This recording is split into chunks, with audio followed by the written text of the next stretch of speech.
বরিশালে দৈনিক বাংলাদেশ বাণী নতুন আঙ্গিকে রঙিন প্রকাশনার প্রথম প্রতিষ্ঠাবার্ষিকী উদযাপিত হয়েছে। শনিবার 1 নভেম্বর নগরীর বরিশাল প্রেস ক্লাব মিলনায়তনে প্রতিষ্ঠাবার্ষিকী উপলক্ষে আলোচনা সভার আয়োজন করা হয়। পত্রিকাটির প্রকাশক অ্যাডভোকেট মোহাম্মদ শাহে আলমের সভাপতিত্বে অনুষ্ঠানে প্রধান অতিথি ছিলেন সাবেক এমপি অ্যাডভোকেট মুজিবুর রহমান সরওয়ার।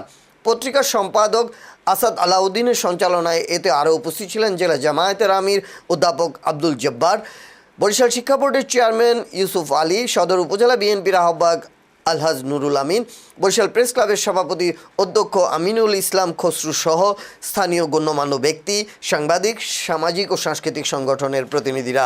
পরে অতিথিরা কেক কেটে বর্ষপূর্তির আনুষ্ঠানিকতা সম্পন্ন করেন।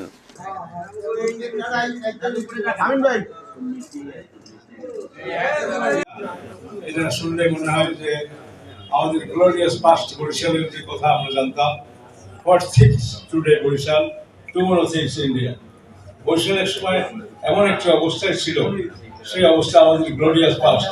আমরা শিক্ষা ক্ষেত্রে আমরা এটা করতে হবে। এবং আমার খুব খারাপ লেগেছে যে এবার সংস্কারে শিক্ষা এবং স্বাস্থ্যকে অন্তর্ভুক্ত করে। এবং আমাদের এত সংস্কার, কিন্তু আমাদের মধ্যে যে গণমাধ্যমের কথা আমরা বলি, যেটি আমাদের পথ দেখায়, আজকে মানিক মিয়া তার পিছনের ব্যাকগ্রাউন্ড কি?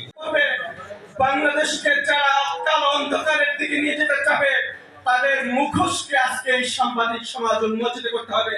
আজকে এই অঙ্গীকার আজকে এই সমাজ থেকে আমরা চাই। আপনারা রাজি আছেন? যেহেতু মহান রব্বুল আলামিন আমাদের কাছে একটা জিনিস হয়নি না খুশিমা, তুমি তোমাদের সমর্থন, তোমাদের মতকে কোন অন্যায়কারী, কোন ক্ষয়িষ্ণু, কোন বৈষম্যকারীর প্রতি প্রকাশ করবে না।